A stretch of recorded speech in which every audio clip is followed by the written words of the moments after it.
New crimes and punishments are now the law in North Carolina. This morning, Governor Stein signed off on dozens of changes targeting everyone from drug users to reckless drivers and people who steal delivery packages. That wasn't all. WRAL state government reporter Will Doran was there. He joins us now to explain. Will, the governor was busy this morning.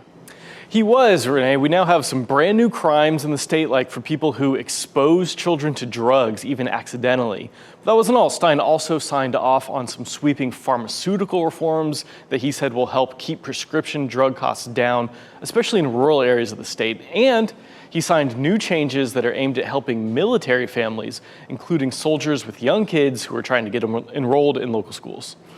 And Will, even though Stein just approved these new laws, it didn't come with 100% of his support. He reported he had some concerns with what he just signed off on. That's right, exactly. He said that all of these have some good parts and some bad parts. But the governor in North Carolina isn't allowed to veto only part of a bill. So I asked him today how he makes that decision to approve laws, even as he's saying that some parts of them will be bad. Here's what he had to say. My view is I want to put it into law for the good, but I also want to highlight to the legislature where I think they made a bad policy decision in the hopes that they revisit them. Okay, so let's dive into some of these details. What were the governor's concerns?